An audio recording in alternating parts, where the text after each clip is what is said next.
The air in the Ashmolean Museum's Mesopotamian gallery holds a particular stillness, not the silence of emptiness, but the weighted quiet of accumulated time. Behind reinforced glass, under carefully calibrated lighting that mimics neither sun nor moon, but something in between, sits a clay prism roughly the size of a human forearm. Its surface is covered in wedge-shaped impressions, thousands of them, arranged in columns that run the length of all four sides.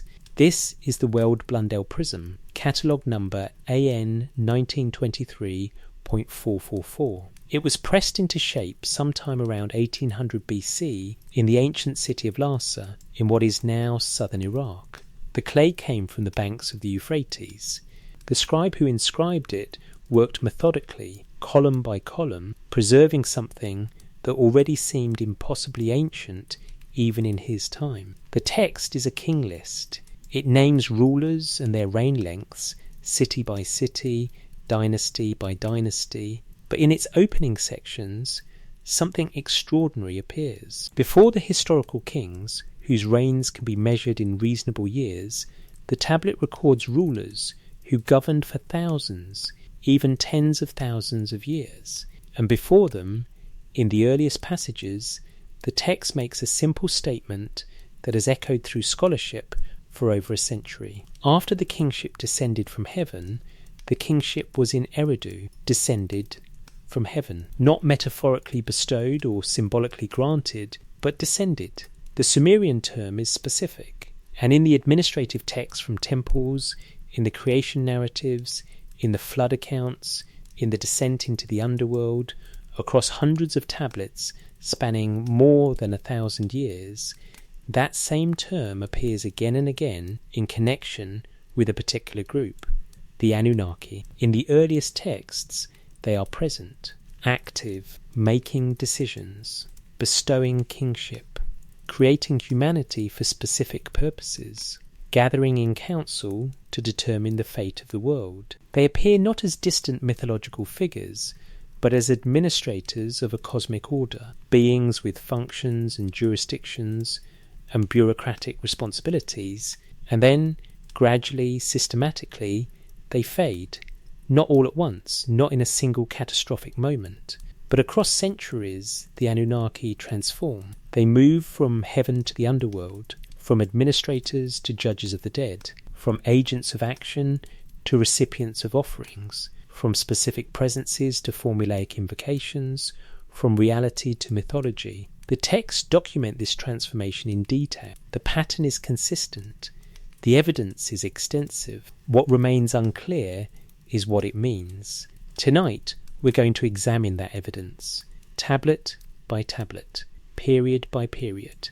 We'll look at what the Sumerians actually wrote about the Anunnaki, how those descriptions changed across time, and why that change poses questions that mainstream scholarship acknowledges but struggles to fully answer. Before we continue, if you're listening from a particular place or time, a city at midnight, a quiet room at dawn, wherever this finds you, feel free to share that in the comments. These ancient questions have a way of feeling immediate in the stillness. The cuneiform on the Weld Blundell prism is precise. Each wedge was pressed with intention, and if you look closely at the opening sections, you notice something. The scribe is not creating mythology, he is copying records, preserving something that was already being lost. The question is what? The assembly of heaven. The ancient city of Nippur held a unique position in Sumerian civilization. It was never a political capital. No dynasty ruled from its gates. No empire was administered from its palaces. Yet for over 2,000 years, every legitimate ruler of Mesopotamia sought recognition at Nippur's central temple complex, the Eker, the mountain house. The University of Pennsylvania's expeditions to Nippur, beginning in the 1890s, uncovered something unprecedented. Beneath the ziggurat, in the temple archives, lay more than 30,000 clay tablets, administrative records, offering lists, hymns, incantations, temple inventories, school texts, the bureaucratic documentation of a religious centre that functioned as the spiritual anchor of an entire civilization. Among these texts, one term appears with striking frequency and consistency: Anunnaki. But the way it appears is instructive. The Anunnaki are not described as individual personalities with mythological narratives. They are referenced as a collective, a group, an assembly. The Sumerian term Anunnaki itself provides insight. Anu refers to the sky, the heavens. Ki indicates the earth. The middle component, Unna, relates to offspring or progeny. The most literal rendering approaches those of heaven and earth, or princely offspring of heaven and earth. The Akkadian form, which appears in later texts, is Anunnaku, maintaining the same essential meaning. What becomes clear from the Nippur tablets is that the Anunnaki function as a council. They make collective decisions. They have jurisdiction over specific domains. And critically, they operate through a structured hierarchy. One particularly well-preserved tablet from the Acre archives contains a hymn to Enlil, the chief god associated with Nippur. The text, dating to approximately 2100 BC during the third dynasty of Ur, describes Enlil's authority in administrative rather than mythological terms. He is called the supervisor of the Anunnaki. Another line references the 50 great gods and the 7 who decree fates, both of which appear in other texts as subdivisions or representatives of the larger Anunnaki assembly. The tablets make repeated reference to the great Anunnaki who decree fates. This phrase appears in hymns, in royal inscriptions, in administrative texts dealing with temple offerings. The consistency suggests not poetic metaphor but technical terminology. These are beings whose primary function is administrative. They decree, they determine, they establish order. This becomes even more apparent when examining temple offering lists. Multiple tablets from Nippur and other major temple complexes include provisions designated for the Anunnaki. The quantities are significant, not individual portions, but collective allocations. One text specifies beer, bread, and sheep designated for the Anunnaki of the Acre. The phrasing treats them as an institutional presence requiring regular material support. The academic consensus, represented by scholars like Jeremy Black and Anthony Green in their authoritative work gods, Demons and Symbols of Ancient Mesopotamia, identifies the Anunnaki as the great gods of heaven and earth who function collectively in the Sumerian pantheon. Samuel Noah Kramer, who translated thousands of Nippur tablets at the University of Pennsylvania Museum, consistently noted their bureaucratic characterization in early texts. But there is something the standard interpretation struggles to fully address. The earliest texts present the Anunnaki as distinct from the gods whose individual mythologies dominate later literature. Enlil, Enki, Inanna, Utu, these deities have personal narratives, character traits, individual agency. The Anunnaki, in the oldest strata of texts, are referenced differently. They are a collective that includes these named gods, but is not synonymous with them. One fragmented tablet from Nippur, still catalogued but not fully published, preserves part of what appears to be a temple teaching text. The preserved lines distinguish between the Anunnaki who assemble and the Igigi who serve. The Igigi appear in later texts as a distinct group, often associated with subordinate or labouring functions. The relationship between these two collectives forms a pattern that appears across multiple compositions. What if the Anunnaki were understood by the Sumerians not as individual deities, but as an administrative class, a governing body? The texts never explain this explicitly because they were written for people who already understood the framework. The scribes were documenting procedures and protocols within a system everyone knew. We are reading bureaucratic references without the bureaucratic context. This matters because it changes how we read every subsequent text. When the Sumerian king list states that kingship descended from heaven and was bestowed by divine authority, the early Sumerians understood precisely what that meant. They knew the structure being referenced. We are reconstructing it from fragments. The Eka temple itself provides physical evidence of this bureaucratic reality. The excavations revealed not a single sanctuary, but a complex of administrative buildings, storage facilities, scribal schools, and subsidiary shrines. This was not primarily a place of mystical worship. It was the central administrative hub of a cosmic order that extended both to heaven and earth. The Anunnaki tablets from Nippur describe regular assemblies. They reference decisions being made. They document a structure of governance. And they do so in the same matter-of-fact administrative language used to record barley rations and sheep allocations. In these earliest texts, the Anunnaki are not mythology. They are administration. They are the structure through which cosmic order is maintained and earthly kingship is legitimized. They are present, active, functional. Understanding this bureaucratic framework is essential to understanding what happens next. Because the transformation of the Anunnaki from administrative council to mythological memory is not simply a change in religious thought, it is the documentation of a system's collapse. The tablets record not the evolution of ideas about gods, but the disappearance of something the Sumerians believed was actually there. The question is whether they were recording the transformation of their beliefs or documenting something they witnessed changing in their world.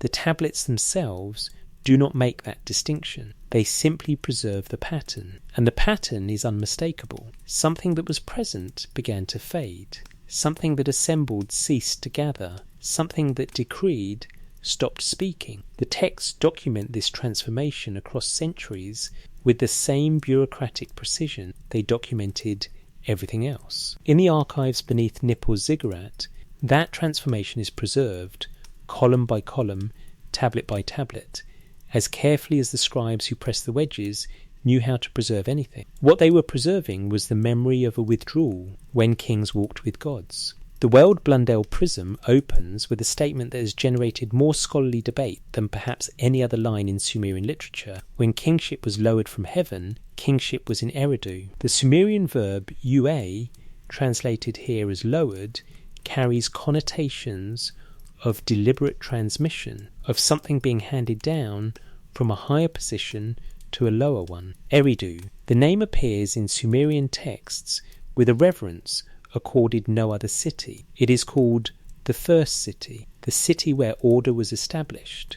Archaeological excavations at the site, particularly those conducted in the 1940s and more recently in the 2020s, have revealed something remarkable. Temple structures dating continuously from approximately 5400 BCC to 600 BCC, making it one of the longest continuously occupied sacred sites in human history. The king list, after establishing Eridu's primacy, proceeds to name the antediluvian rulers, the kings who reigned before the flood. The first is Alulim, who ruled for 28,800 years. The second is Al-Algar, who ruled for 36,000 years. The list continues through 8 kings across 5 cities, with reign lengths that defy conventional historical interpretation. Mainstream scholarship, represented by figures like Thorkild Jacobson, who published the definitive study of the Sumerian king list in 1939, interprets these numbers as mythological inflation. The argument suggests that the Sumerians, looking back at a distant past, magnified the accomplishments and longevity of primordial rulers to lend them greater authority. The numbers are symbolic, representing not actual years, but the immense weight of antiquity. This interpretation is reasonable and may be partially correct, but it overlooks something specific in the text. The king list does not present these antediluvian rulers as mythological figures operating in a timeless primordial age. It presents them with the same bureaucratic precision it uses for later, historically verified kings. It names their cities. It records their reign lengths. It maintains the format. More significantly, it documents the mechanism of their authority. The text repeatedly emphasizes that these kings ruled because kingship had been lowered from heaven. The legitimacy of their rule derived not from military power or popular support, but from divine authorization. And the agents of that authorization, named explicitly in numerous related texts, were the Anunnaki. A fragmentary tablet from the British Museum, catalogue number K2152, preserves part of an older version of the king list traditions. The relevant passage, reconstructed from multiple fragments, includes this line: "The Anunnaki of the city decreed the fate." The phrase appears in the context of kingship being established in various antediluvian cities. Another text, discovered at Nippur and housed in the University of Pennsylvania Museum as CBS 10673, contains a hymn describing the cosmic order established when the Anunnaki decreed destinies. The text explicitly connects this activity to the establishment of kingship and the ordering of cities. What the text suggests is that in the Sumerian understanding, the antediluvian period was characterized by direct Anunnaki administration of earthly affairs. Kingship was not an independent human institution. It was a franchise granted from above, maintained through recognition at temples like Nippur's Eker, and contingent on continued divine approval. This raises a question the conventional interpretation does not fully address. If the antediluvian kings are purely mythological constructs, why does the text maintain such specific bureaucratic detail? Why list their cities with geographic precision? Why preserve the mechanism of their authorization? Why distinguish between different types of divine involvement in different periods? Consider what the texts actually do. They distinguish between the antediluvian period, when kingship was lowered from heaven, and the post-flood period, when kingship is restored or returned to specific cities. The mechanism changes. In the earliest period, the Anunnaki are directly involved. After the flood, kingship is described differently. It is sought at Nippur, legitimized through temple ritual, but the direct presence described in earlier passages begins to recede. The World-Blundell Prism marks this transition explicitly. After listing the 8 antediluvian kings, the text states the flood swept over. After the flood had swept over, when kingship was lowered from heaven, kingship was in Kish. The formula repeats, but something has changed. The post-flood kings have human lifespans: 30 years, 25 years, 40 years. The inflation disappears immediately. Mainstream scholarship attributes this to the Sumerians using realistic numbers once they're dealing with historically remembered rulers. But the transition is too abrupt to be purely literary. Within the narrative logic of the text itself, something changed at the flood. The relationship between heaven and earth altered. The mechanism of kingship authorization persisted, but the direct involvement that characterized the antediluvian period diminished. Several texts describe the antediluvian kings in terms that suggest direct interaction with the divine assembly. A fragmentary composition known as the Instructions of Shurupak claims to preserve the wisdom of one of these antediluvian figures. The text opens by establishing Shurupak's authority through his relationship with the pre-flood world when Shurupak gave instructions to his son. The content itself consists of practical wisdom, but the framing emphasizes direct transmission of knowledge from the antediluvian period. What if the extraordinary reign lengths in the king list reflect not mythological inflation, but a different understanding of governance? What if the Sumerians were recording a period when kingship itself meant something different, when rulers were understood not as independent sovereigns, but as administrators within a larger system? The numbers might then represent not individual lifespans, but the duration of specific administrative arrangements. The reign of Alulim might refer to an entire institutional period, not a single human life. This interpretation remains speculative, but it addresses something the conventional reading struggles with. Why would the Sumerians carefully preserve obviously impossible reign lengths in a document they used for practical chronographic purposes?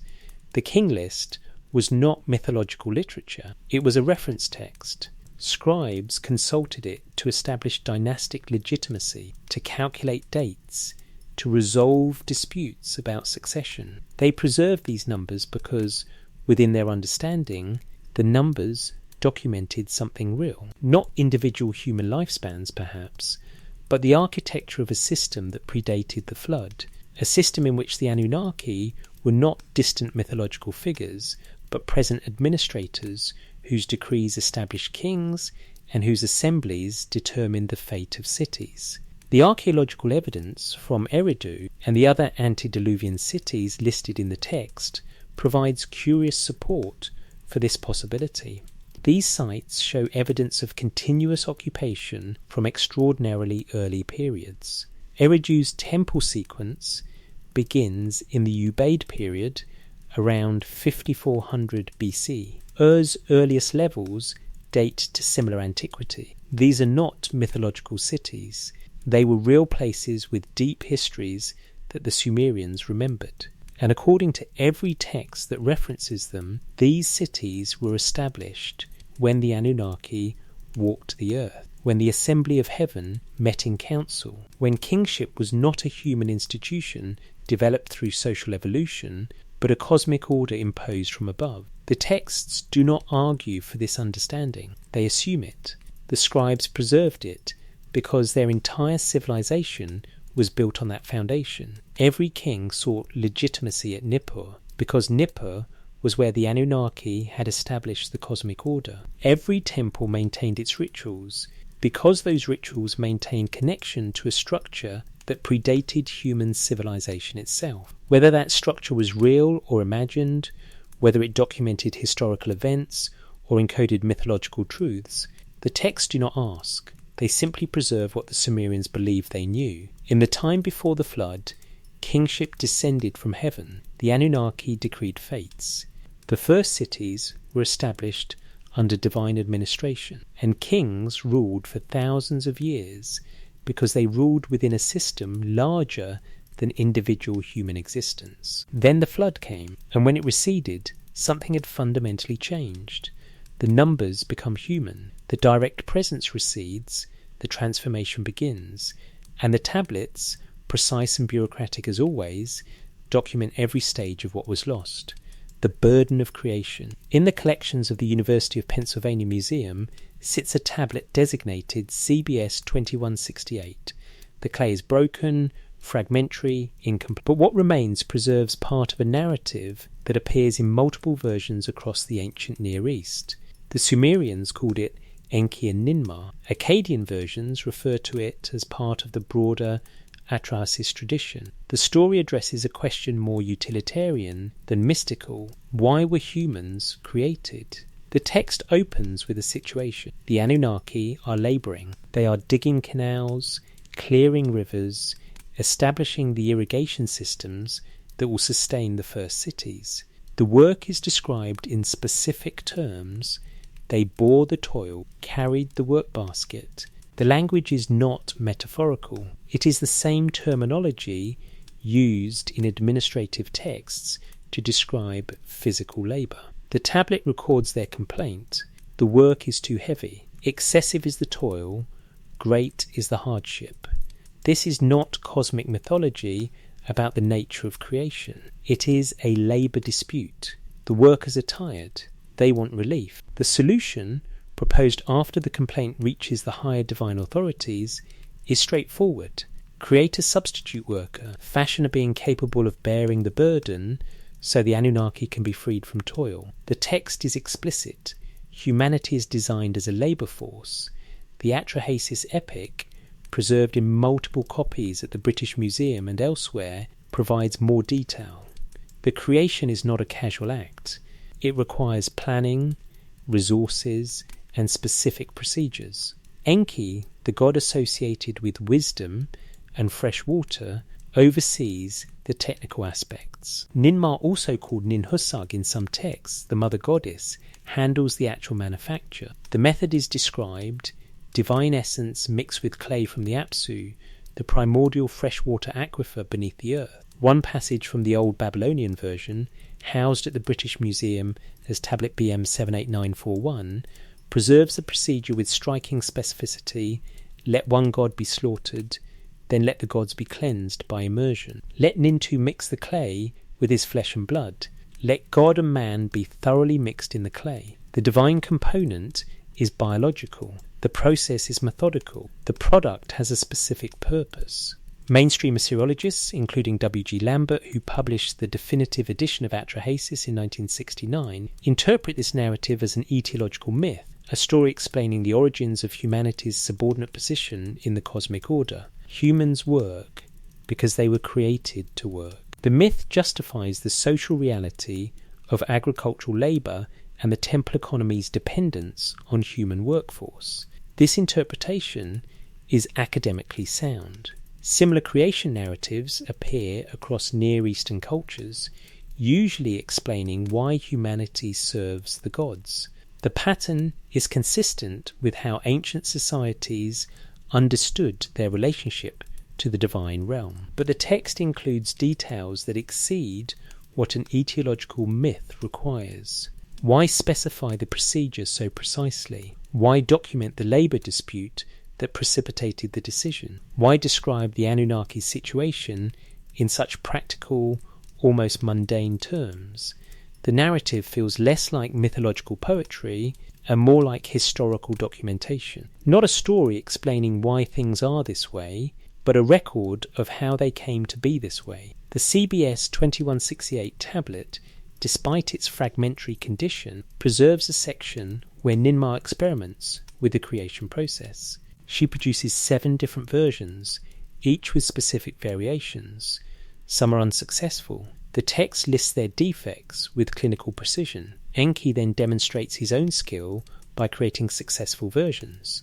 The passage reads like technical documentation, trial, error, refinement, success. Another tablet from Nippur, CBS 4561, contains the related myth Enki and Ninhursag. This text describes Enki's involvement in establishing order in the land of Dilmun, identified by most scholars with the island of Bahrain in the Persian Gulf. The narrative includes Enki organising fresh water supplies, establishing agriculture, and arranging the conditions necessary for civilization. Within this context, the creation of humanity appears not as a cosmic event, but as a practical measure within a larger administrative project. What if these texts preserve not mythological explanations, but historical memory? Not literal history in the modern sense, but the Sumerian understanding of their own origins as passed down through institutional memory,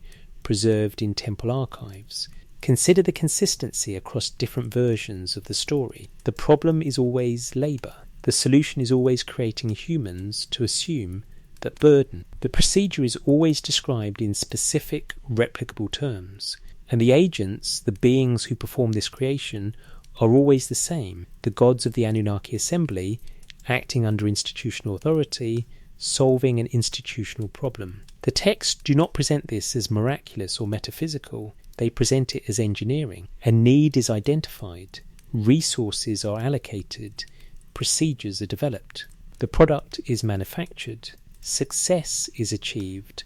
The tone throughout is bureaucratic. This bureaucratic tone becomes even more apparent in the sections following the creation narrative. The Atrahasis epic continues by describing the rapid multiplication of humanity and the problems this creates. Humans become too numerous, too noisy. The text says the land was bellowing like a bull. The Anunnaki, particularly Enlil, are disturbed by the commotion. The first response is plague. When that fails to adequately reduce the population, drought is attempted. Finally, the decision is made to send the flood. The progression is revealing. Each measure is deliberate, proportional to a specific problem. This is not the capricious anger of mythological deities, this is resource management. Population control, administrative problem solving at a cosmic scale. Archaeological evidence provides an interesting context. The period when these texts were composed and preserved, the Old Babylonian period, roughly 1600 BC, corresponds to an era of massive urbanization in Mesopotamia. Cities grew exponentially, agricultural systems expanded, labour organisation became increasingly complex, temple institutions managed thousands of workers, the bureaucratic machinery of civilization reached unprecedented sophistication. The creation myths preserved in this period describe precisely the kind of labour organisation that characterised the age. Humans are created to work. They are managed through administrative systems. When they become problematic, institutional solutions are implemented. The texts read like the theological version of the administrative tablets that document the same temple economies. What the conventional interpretation may miss is that these myths were preserved by the same institutions that managed the actual labour systems. The scribes who copied tablets like CBS 2168 worked within temple bureaucracies that employed thousands.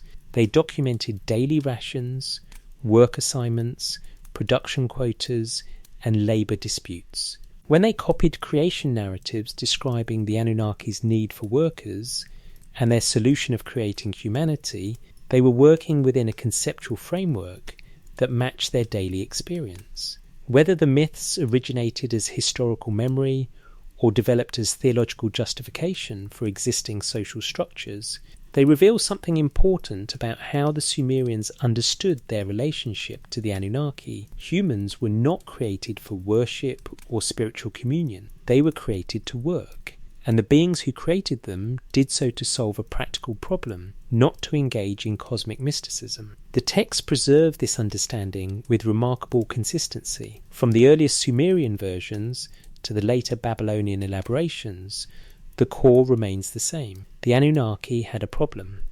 They needed labour. They created a solution. That solution was humanity. This utilitarian origin story does something unexpected. It suggests that in the Sumerian worldview, the relationship between humans and the divine realm was not primarily religious. It was economic. Humans owed service.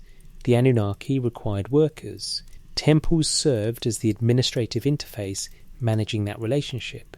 Offerings and rituals were not primarily spiritual acts, but contractual obligations within a system established at creation. As the tablets record the creation of humanity, they document not divine love or cosmic purpose, but institutional necessity. Beings with administrative authority identified a problem, developed a solution, and implemented it with bureaucratic efficiency. The product, humanity, fulfilled its designed function within a larger system. Understanding this framing becomes crucial when we examine what happens next in the textual record, because the flood that follows the creation narrative is not divine judgment on human sin. It is an administrative decision about resource management that goes catastrophically wrong, and in its aftermath, the relationship between the Anunnaki and humanity fundamentally changes. The tablets preserve that change with the same precision they preserved everything else. Before the flood, the system functions. The Anunnaki are present, active, managing. After the flood, something breaks. The direct administration recedes.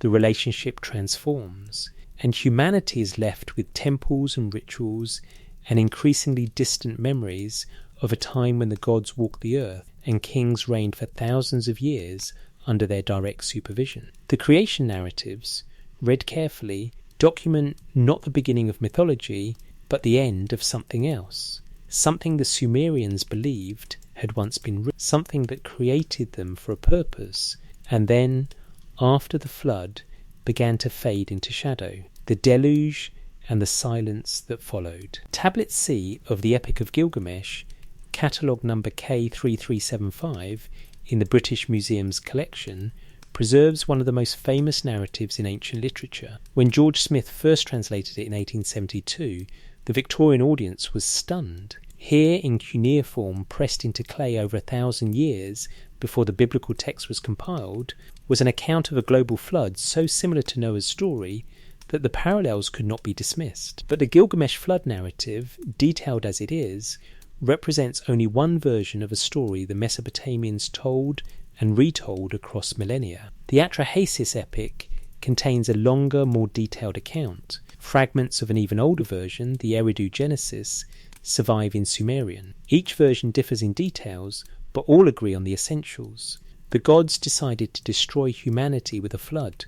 One man was warned. He built a boat. He survived.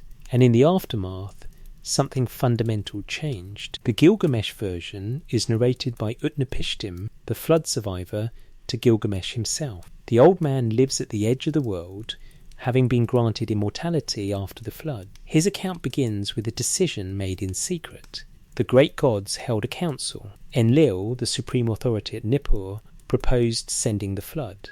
The other gods, Anu, Enki, Ninurta, Ennugi, agreed. The text says they took the decision, but one god broke ranks.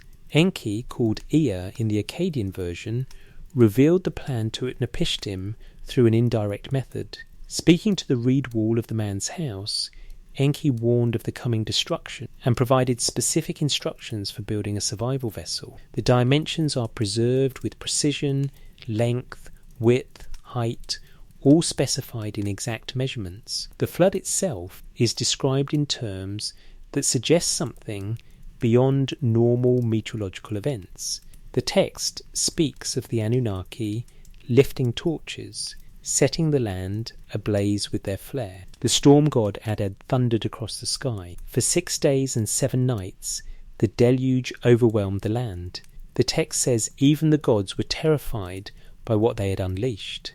The Anunnaki wept with her, referring to the goddess Ishtar, who regretted the decision. When the waters receded and the boat grounded on Mount Nimush, Utnapishtim emerged and offered sacrifice. The text preserves a striking detail.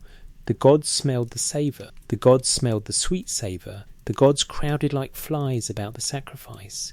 They are hungry. The implication is unavoidable. During the flood, while humanity was destroyed, the gods received no offerings. No one maintained the temples.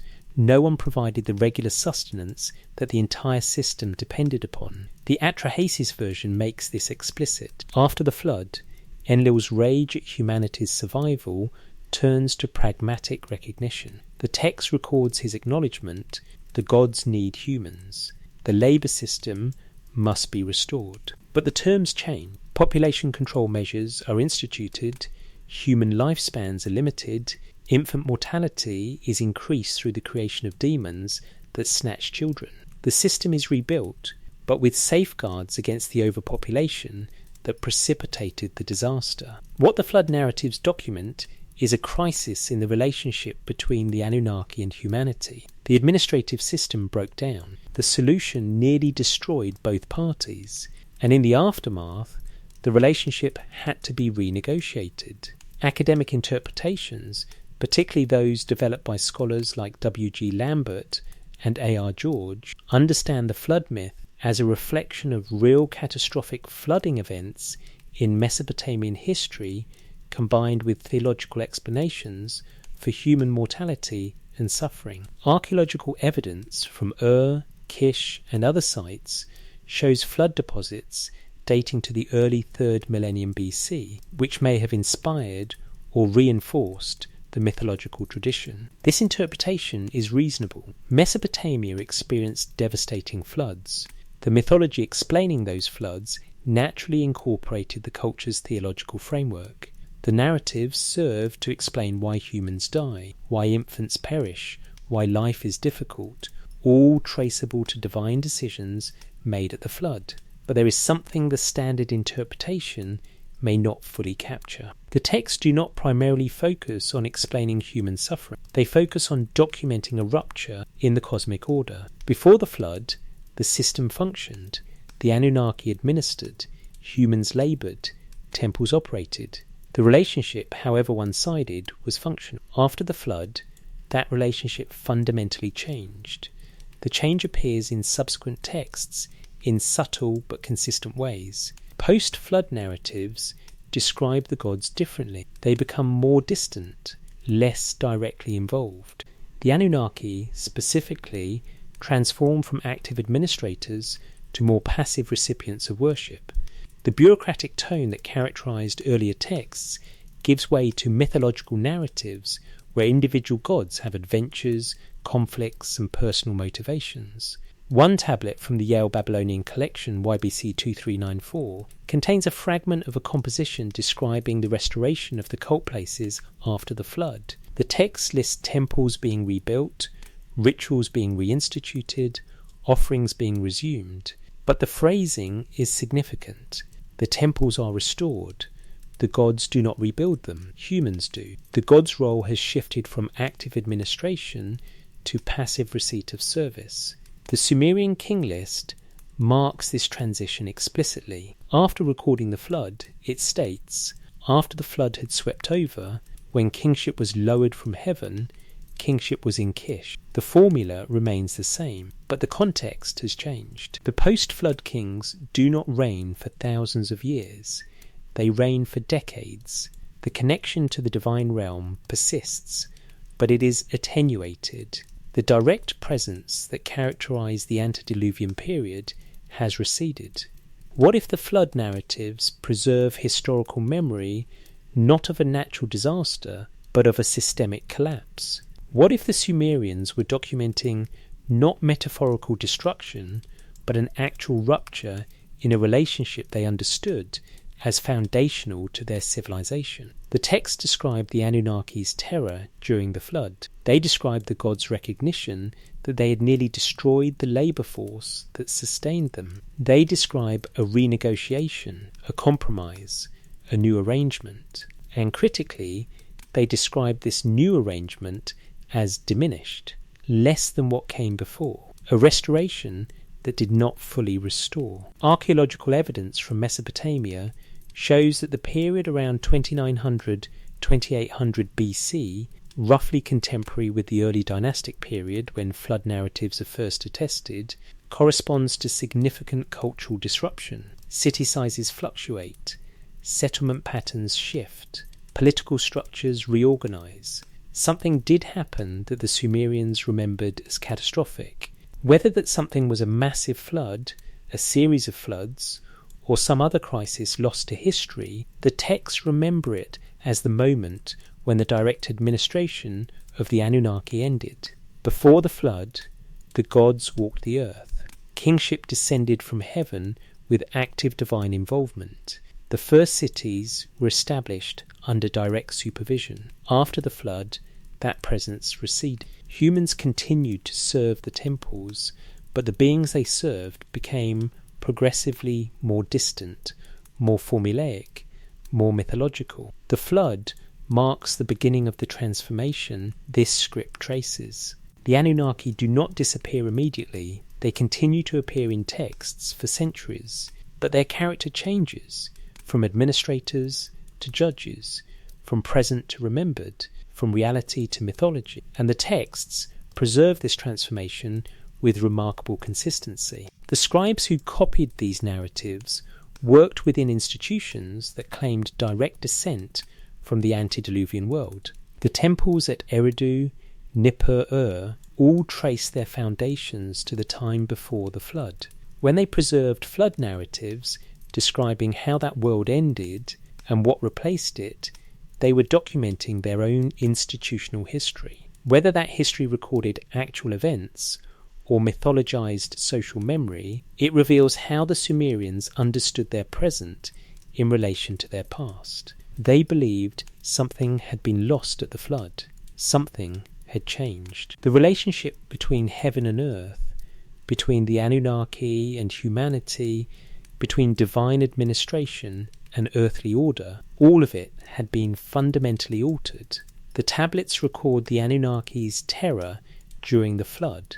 They record the gods' recognition of their dependence on human labour. They record the compromise that followed, and the diminished system it created. And most significantly, they record this as the beginning of an ending, the beginning of a withdrawal that would continue across centuries until the Anunnaki faded entirely into shadows. The silence that followed the flood was not immediate. It accumulated gradually, inexorably, as the direct presence receded and the memory took its place. The texts document every stage, column by column, tablet by tablet, the record of what was lost, descent into the shadows. The Yale Babylonian collection houses a tablet designated YBC 4621. The clay is weathered but legible. The text is a late Old Babylonian version of one of Sumerian literature's most haunting compositions, Inanna's descent to the netherworld. The narrative describes the goddess Inanna's journey to the underworld realm, ruled by her sister Ereshkigal. The story is complex, layered with symbolism and theological implications. But for our purposes, the most significant detail appears near the end. When Inanna reaches the throne room of the underworld, she is judged. The text states the 7 judges, the Anunnaki, fasten their eyes upon her, the eyes of death.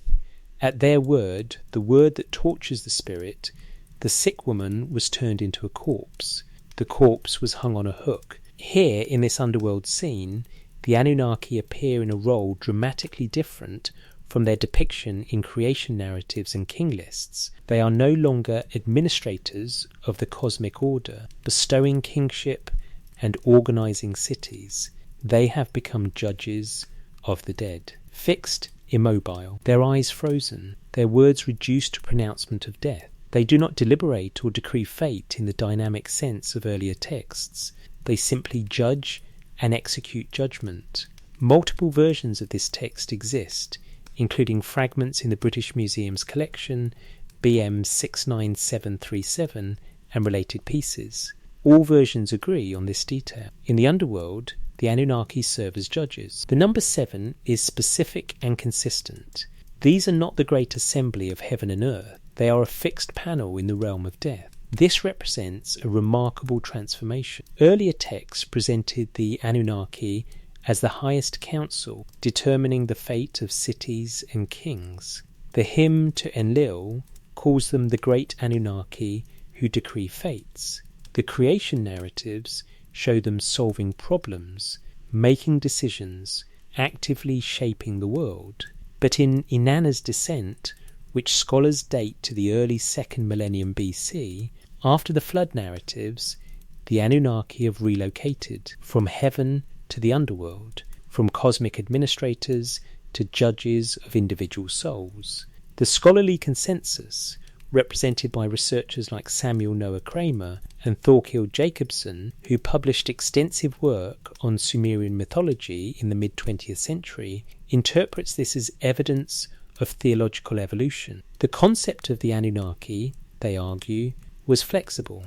In some contexts, they represented the great gods collectively. In other contexts, particularly chthonic or funerary texts, they became associated with the underworld and judgment after death. The same term applied to different divine functions depending on context. This interpretation is academically sound.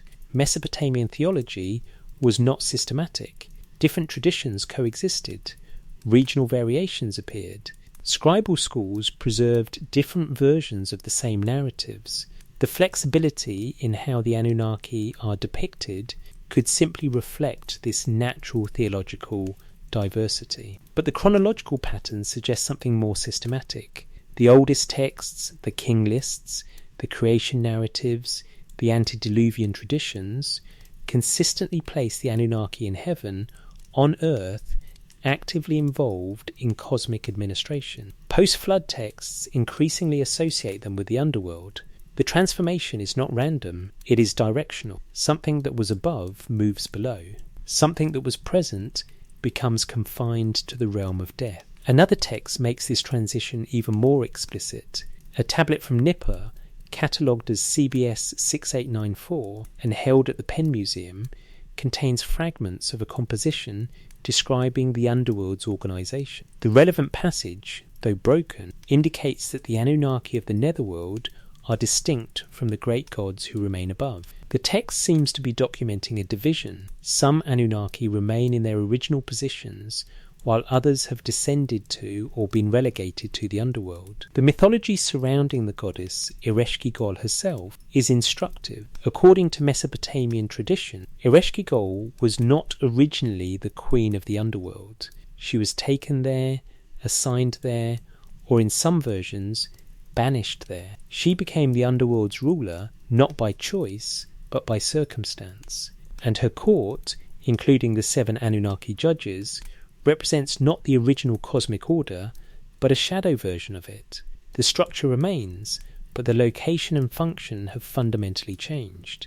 This pattern of descent, of divine beings moving from heaven to the underworld, appears in multiple Mesopotamian traditions. The goddess Inanna herself makes the journey and returns, but she must leave a substitute. Her husband Dumuzi descends permanently, spending half the year below. The mythology is filled with gods who descend but struggle to return, or who descend and remain. What if this mythological pattern reflected a historical pattern? What if the Sumerians were documenting not the flexible application of theological terms, but an actual transformation in their understanding of where the Anunnaki had gone? The texts never say the Anunnaki died. They never describe their destruction or disappearance. Instead, they describe their relocation from the assembly of heaven to the judgment seat of the underworld, from active administration of the living world to fixed judgment of the dead, from visible presence to hidden authority. Archaeological evidence from the period provides context. The early 2nd millennium BC, when texts like Inanna's Descent achieved their standard form, corresponds to the end of the 3rd dynasty of Ur and the beginning of the Old Babylonian period. This was a time of political fragmentation, when the unified Sumerian state collapsed and regional kingdoms competed for power. The great temple centres like Nippur maintained their religious authority, but their political influence diminished. During this same period, funerary practices in Mesopotamia became increasingly elaborate. Tombs grew more complex. Underworld mythology expanded. Texts describing the realm of the dead multiplied. The cultural focus seemed to shift from the relationship between heaven and earth toward the relationship between life and death. The Anunnaki's transformation from heavenly administrators to underworld judges fits this cultural shift. As the direct presence of the divine realm receded from earthly affairs, as the political unity that characterized the Ur III period fractured, the theological geography reorganized. The gods did not disappear. They relocated to a realm humans could not access directly, the underworld. This relocation served a theological function. It explained the absence. The Anunnaki still existed. They still exercised authority. They still decreed fates. But now they did so in a realm separated from the living world. Humans could no longer interact with them directly, only through death or through ritual intermediaries. The temples maintained connection, but it was attenuated, mediated, fundamentally different from the direct administration described in earlier texts. Inanna's descent itself can be read as a narrative about this transformation. The goddess descends from heaven to the underworld and discovers a mirror version of the cosmic order. The same structures exist below that existed above, the same councils, the same judgments, but everything is fixed, frozen, immobile. The Anunnaki do not deliberate in the underworld, they pronounce. Their eyes are described as the eyes of death, not seeing in the active sense, but fixed in permanent judgment. The text preserves Inanna's horror at what she finds. The underworld is described in terms of negation, no light, no life, no movement. And in this realm of negation, the Anunnaki sit in permanent session, judging souls as they arrive, transforming the living into the dead with their gaze. If the earlier texts documented the Anunnaki as present, active administrators of earthly affairs, Inanna's descent documents where they went, not gone, not destroyed, relocated to a realm humans experience only in death. The transformation is complete. What was above is now below. What was active is now fixed. What walked the earth now judges from the shadows. And the texts preserve this transformation not as mythology, but as geography. The Anunnaki relocated. The scribes documented their new location with the same precision they documented everything else. The underworld has 7 judges. They are called the Anunnaki. They decree death with their gaze. This is where they are now. The question the texts do not answer is whether this documented a change in theological understanding or a change in perceived reality. Did the Sumerians develop new ideas about where the Anunnaki belonged, or did they document a withdrawal they believed they witnessed? Divine beings who once walked the earth, retreating to a realm beyond direct human access. The mythology does not make that distinction. It simply preserves the pattern, from heaven to earth to the underworld, from presence to memory to shadow. The Anunnaki's descent into the netherworld marks the second stage of their transformation. They have not disappeared, but they have withdrawn to a place where only the dead can meet them, and the living are left with temples, rituals, and an increasingly distant memory of a time when the gods decreed fates in the assembly of heaven, when kingship descended from above, when the Anunnaki walked among the first cities and established the cosmic order that shaped civilization itself. The tablets preserve this memory in the careful, measured language of the scribes. The Anunnaki judges sit in the underworld, the 7 who decree fates for the dead, fixed, immobile, their eyes frozen in permanent judgment. What once moved freely between heaven and earth now remains below, in the realm of shadows, waiting for souls to arrive. The descent was not the end, but it marked the beginning of the final transformation, from judges of the dead to formulaic invocations to mythological memory. The next stage was already beginning as the scribes pressed their wedges into clay, documenting what was and what had become. The exaltation of individual names. In 1848, British archaeologist Austen Henry Layard excavated the library of Ashurbanipal at Nineveh. Among the thousands of tablets recovered were 7 clay tablets that, when pieced together, preserved a Babylonian creation epic later scholars would call the Enuma Elish, meaning when on high from the opening words. The British Museum catalogued these tablets under various numbers, with K3473 being one of the most significant fragments. The Enuma Elish tells a story dramatically different from the Sumerian creation narratives examined earlier. Where Atrahasis and Enki Ninmah focused on the utilitarian creation of humanity as a labour force, the Enuma Elish is a cosmic drama centred on the god Marduk's rise to supremacy. The narrative describes primordial chaos, a war between generations of gods, Marduk's victory over the chaos monster Tiamat, and his subsequent creation of the world from her corpse. The composition dates to the late 2nd or early 1st millennium BC, significantly later than the Sumerian texts we have examined. Most scholars identify its composition with the Kassite or early Babylonian period, when Babylon emerged as the dominant city in Mesopotamia. The text clearly serves a political purpose, legitimizing Marduk's supremacy and, by extension, Babylon's political dominance. Within this narrative, the Anunnaki appear, but their role has fundamentally changed. Tablet 6 describes Marduk's elevation. The Anunnaki, all of them bowed down. The Ajiji were wholly seated. All the Anunnaki kissed his feet. Later passages describe Marduk assigning functions to the 300 Anunnaki of heaven and organising the 600 in the underworld. The numbers are specific, the hierarchy is explicit, and critically, the Anunnaki are no longer an independent administrative council. They are Marduk's subordinates. The transformation is complete. Where early Sumerian texts presented the Anunnaki as the supreme council that decreed fates and bestowed kingship, the Enuma Elish presents them as a subordinate host that serves Marduk. They are numerous, 600 in the underworld, 300 in heaven, but they are functionaries, not rulers.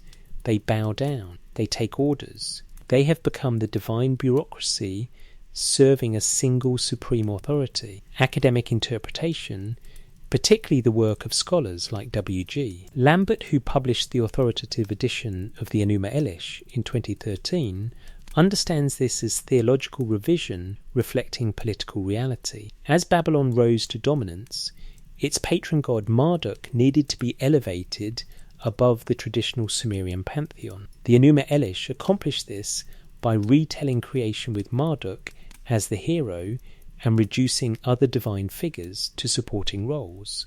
This interpretation is certainly correct as far as it goes. The text is transparent propaganda. It takes older traditions and reformulates them to serve Babylonian political interests.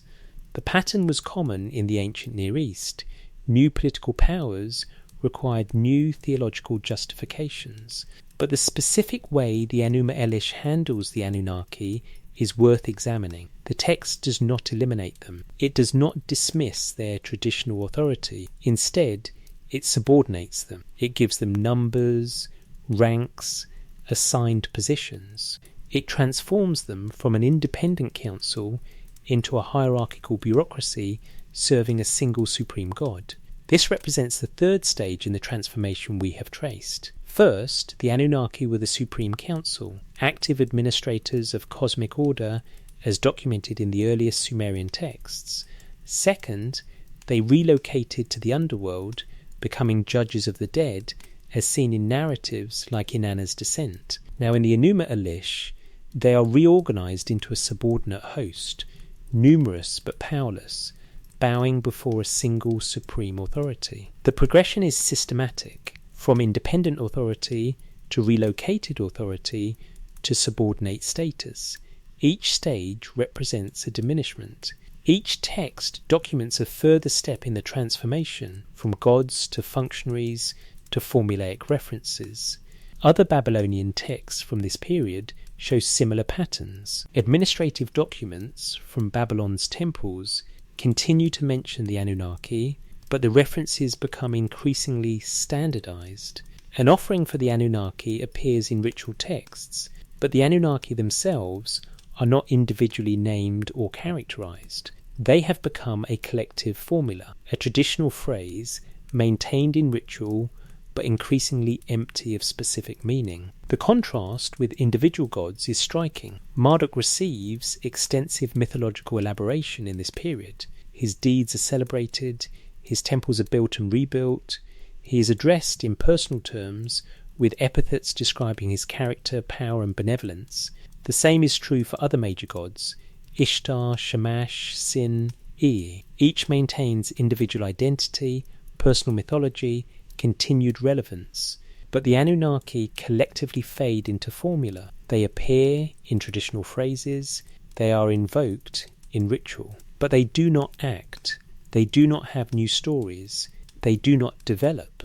They simply persist as a traditional reference, a reminder of older theological frameworks now subordinated to newer systems. What if this textual pattern reflects not just theological revision, but documented memory of an actual decline? What if the Enuma Elish was not inventing Marduk's supremacy, but documenting the theological explanation for a transformation the Babylonians believed had occurred? The tablets preserve a curious detail. When the Enuma Elish describes the Anunnaki bowing to Marduk, the language emphasizes their subordination, but not their powerlessness. They are still the Anunnaki. They still exist. They still have positions and functions. They have simply been reorganized within a new hierarchy. The text documents not their destruction, but their integration into a different system. This pattern appears elsewhere in Mesopotamian history. When new political powers emerged, they did not typically destroy existing religious structures. They incorporated them. They subordinated them. They reorganized them within new frameworks. The temples continued. The rituals persisted. But their meaning shifted as they were reinterpreted to serve new authorities. The Enuma Elish's treatment of the Anunnaki may document exactly this process. A theological framework that once presented them as supreme administrators is revised to make them subordinate functionaries. The revision does not deny their existence or eliminate their role. It simply relocates them within a hierarchy that places Marduk at the apex. From a historical perspective, this makes sense. The Sumerian political system, with its network of independent city, states each with its own patron deity, collapsed over the course of the second millennium BCE. Centralized monarchies replaced it. First the Akkadian Empire, then the Ur III state, then the Old Babylonian Kingdom. Each consolidation of political power required corresponding theological consolidation. The Anunnaki, as representatives of the old distributed system where multiple cities and multiple temples shared authority, could not persist in their original form. They had to be reinterpreted. The Enuma Elish accomplished this by transforming them from an independent council into Marduk's subordinates. They remained part of the cosmic order, but they no longer determined it. The text preserves specific numbers, 300 in heaven, 600 in the underworld. Some scholars suggest these numbers are symbolic, representing completeness or totality, but the specificity suggests they may reflect actual bureaucratic structures.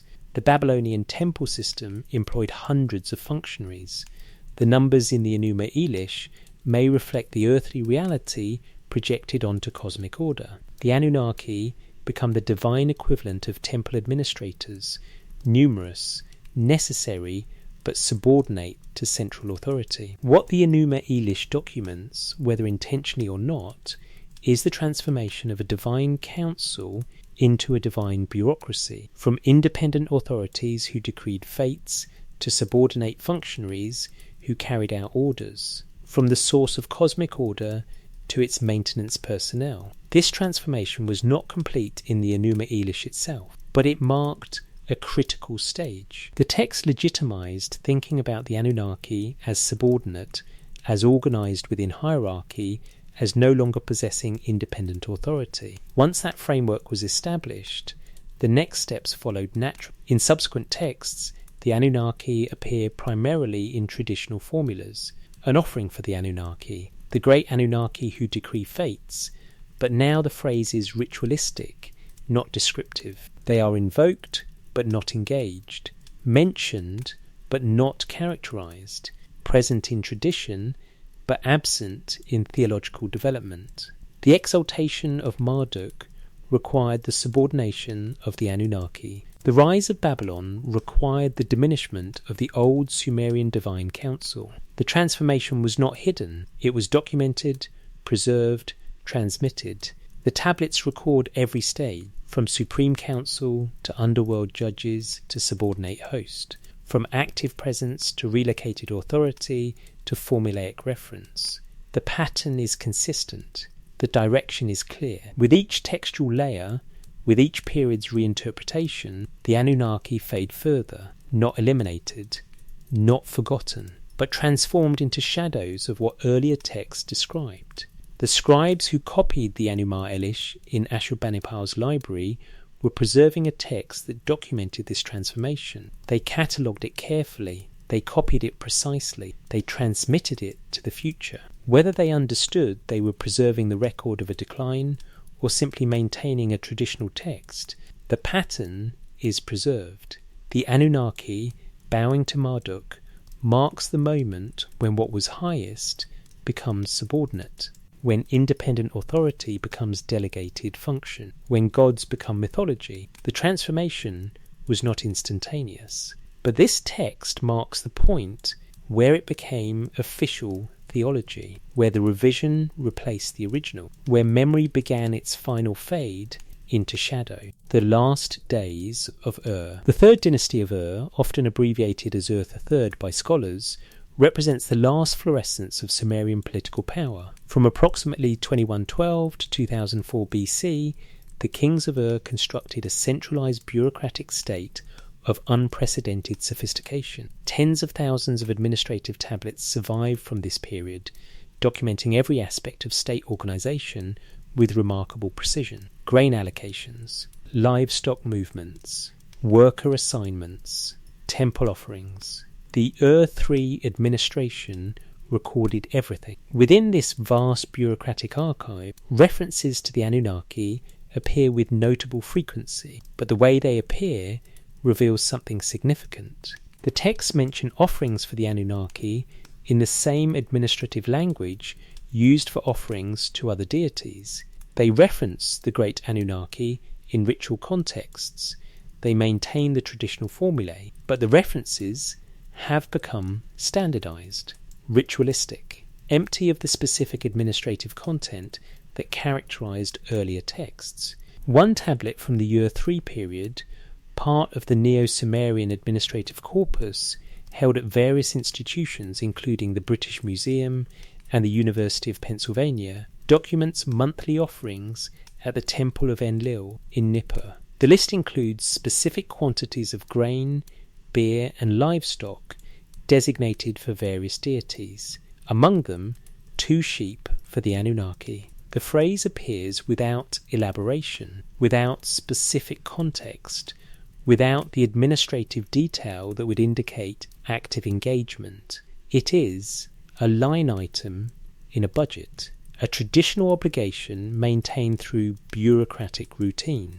Contrast this with earlier texts where the Anunnaki decree fates, bestow kingship, make decisions affecting cosmic order. The Third Dynasty texts mention them as recipients of offerings, but there is no indication of agency, of decision-making, of active involvement. They have become what bureaucracies excel at creating: line items in budgets, ritual obligations to be fulfilled, traditional phrases to be maintained. The transformation reflects something happening to the state itself. The Year 3 dynasty created an administrative system of extraordinary complexity, but it was increasingly fragile. The bureaucracy grew more elaborate even as the political foundations weakened. External pressures mounted, nomadic incursions from the west, political rivals in the east, economic strain throughout the system. The tablets document the state's decline in exhaustive detail, recording every shortage, every administrative adjustment, every attempt to maintain order as the system collapsed. In 2004 BC, the city of Ur fell. Nomadic peoples called the Martu or Amorites overwhelmed the capital. King Ibbi-Sin, the last ruler of the dynasty, was captured and taken away. The centralized state disintegrated into competing regional kingdoms. The age of Sumerian political unity ended.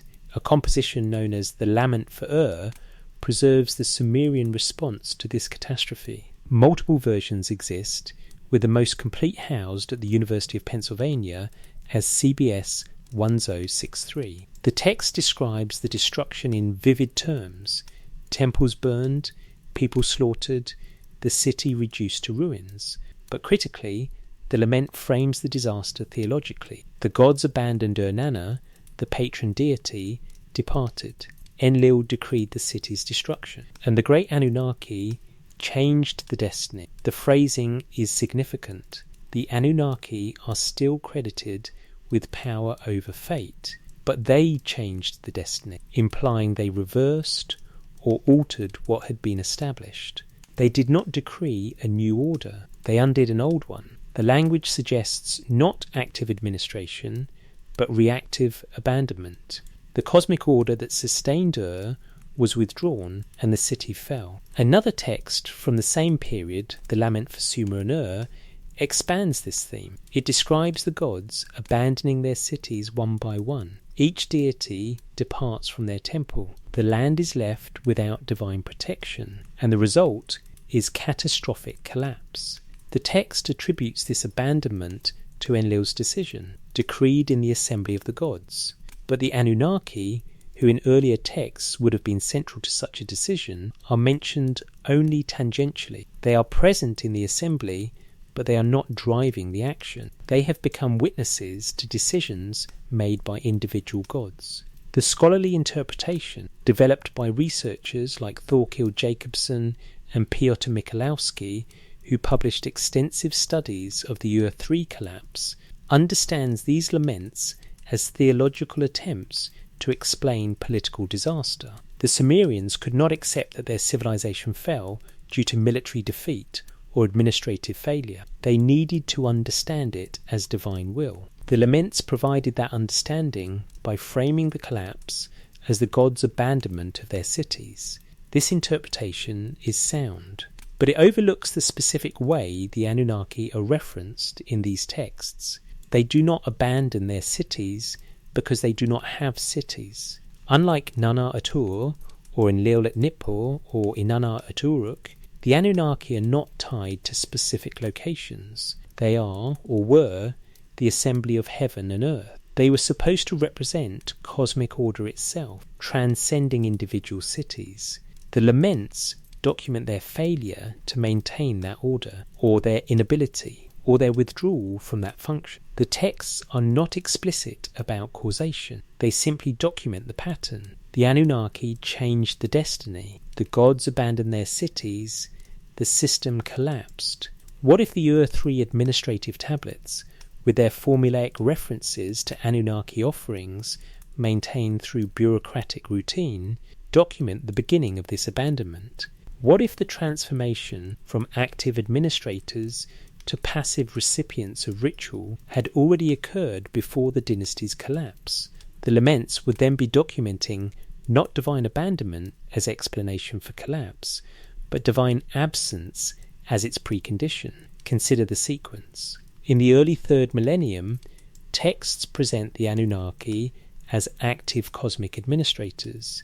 By the Ur-3 period, they have become formulaic references in administrative texts, present in tradition, but absent in function. When the Ur-3 state collapses, the laments blame divine abandonment, but cannot point to specific Anunnaki action. The gods who abandon their cities are individual deities, Nanna, Enlil, Inanna. The Anunnaki collectively change the destiny, but there is no indication of deliberation, assembly, or administrative decision. They are credited with the change, but not shown making it.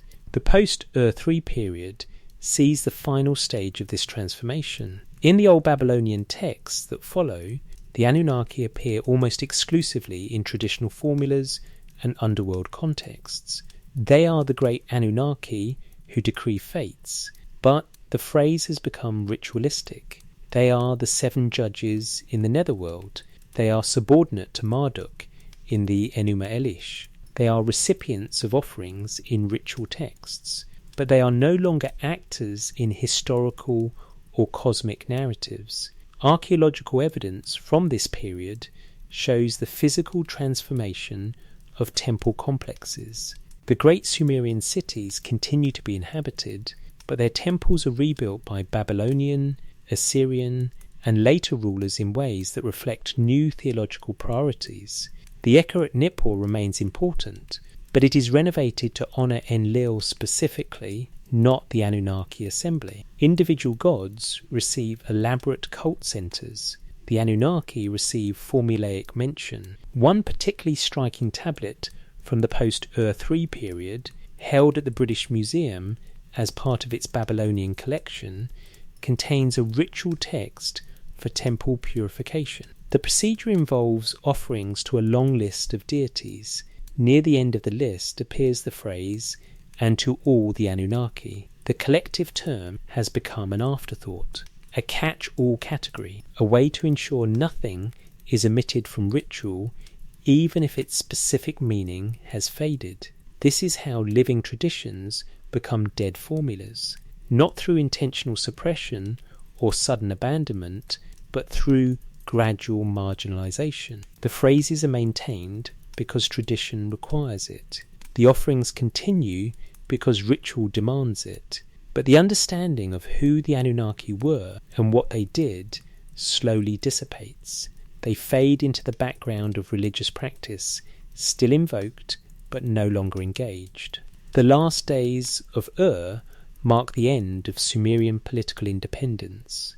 They also mark the effective end of the Anunnaki as a meaningful theological category. After the Ur-3 collapse, the Anunnaki persist only as traditional reference. They appear in copies of older texts, they are mentioned in ritual formulas, They are invoked when lists of deities must be comprehensive, but they no longer function as active agents in cosmic or earthly affairs.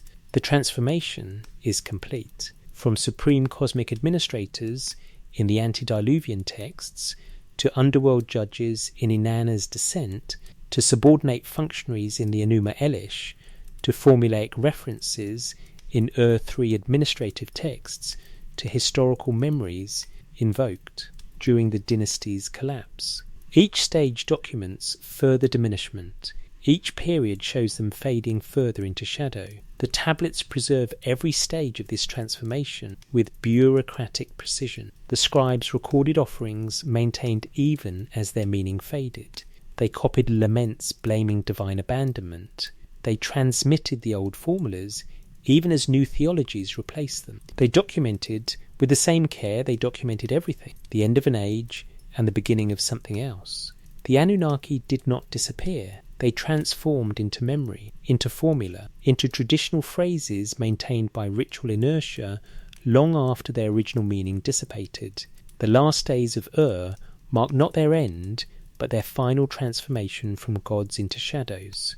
The archaeological silence. The ancient city of Eridu lies in the southern desert of Iraq, approximately 12 miles southwest of Ur. Archaeological excavations, particularly those conducted in the 1940s under Fuad Safar and more recently in the 2020s, have revealed something extraordinary. Beneath the sands lies a sequence of temple structures spanning over 4 millennia. The earliest temple, designated Temple Level 1 by archaeologists, dates to approximately 5400 BCE during the Ubaid period. 17 subsequent levels show continuous reconstruction and expansion, with each generation building directly over the remains of the previous temple. This is remarkable continuity. For over 4,800 years, the same sacred site was maintained, rebuilt, and revered. The physical evidence demonstrates that Eridu was not mythological. It was a real place with an unbroken religious tradition extending back to the dawn of Mesopotamian civilization. According to Sumerian texts, Eridu was the first city, the place where kingship descended from heaven, the city of Enki, the god of wisdom and fresh water. The texts treat Eridu with a reverence that exceeds even Nippur or Ur. It was the beginning, the foundation, the place where cosmic order was first established on earth. And according to multiple texts, this establishment was accomplished by the Anunnaki. The divine assembly met at Eridu, the cosmic order was decreed there, the first temple was built there as the interface between heaven and earth. Eridu's primacy derives from its role as the Anunnaki's first earthly establishment, yet there is no temple of the Anunnaki at Eridu. The excavations revealed temples to Enki, shrines associated with other deities, administrative buildings, residential areas, but no structure specifically dedicated to the Anunnaki as a collective, no cult centre, no sanctuary where the divine assembly was worshipped or honoured. This pattern extends throughout Mesopotamia. At Nippur, the great temple complex is dedicated to Enlil. At Ur, the ziggurat honours Nanna, the moon god. At Uruk, the temples serve Inanna and Anu. Every major city has cult centres for specific deities, but nowhere, in none of the excavated cities that served as major religious centres, has a temple specifically dedicated to the Anunnaki been identified. The archaeological silence is striking. Deities mentioned far less frequently in texts have identifiable temples. Minor gods have cult centres, but the Anunnaki, described in early texts as the Supreme Cosmic Council, apparently had no dedicated worship sites. The conventional archaeological interpretation, articulated by scholars like Maguire Gibson and Elizabeth Stone, who have conducted extensive excavations in southern Mesopotamia, is that the Anunnaki functioned as a collective category rather than a cult group. They were the high gods taken together, not a separate entity requiring separate worship. When Mesopotamians worshipped Enlil at Nippur or Enki at Eridu, they were worshipping members of the Anunnaki assembly. The collective term did not require separate cultic expression because the individual gods who comprised it already received worship. This interpretation makes sense given the evidence, but it creates a theological paradox. If the Anunnaki was simply the collective term for the great gods, why do early texts distinguish between specific gods like Enlil and Enki and the Anunnaki as a group? Why does the bureaucratic language of temple administration reference offerings for the Anunnaki as distinct from offerings for named deities? The texts treat the Anunnaki as both collective and distinct. They are the assembly, but they are not synonymous with the individual gods who comprise it. They have functions that transcend individual divine personalities. They decree fates as a council, not as a collection of individuals. The assembly has authority that exceeds its parts. Yet this assembly, which supposedly held supreme cosmic authority, left no physical trace, no temple, no sanctuary, no cult centre where their assembly was honoured or their decisions sought. The archaeological record is completely silent on dedicated Anunnaki worship. What if this silence is itself evidence? What if the Anunnaki had no temples because they were not understood as gods requiring worship, but as administrators requiring recognition? The difference is subtle but significant. Gods receive worship through cult, through sacrifice, through ritual devotion. Administrators receive recognition through institutional acknowledgement, through maintenance of protocol, through preservation of proper hierarchy. The early Mesopotamian temple system operated both as religious centre and administrative hub. Temples managed vast estates. They employed thousands of workers. They coordinated agricultural production, manufacturing, trade, and distribution. The temple was simultaneously the house of a god and the bureaucratic centre of an economic system. Within this dual function, the individual gods had personal cults.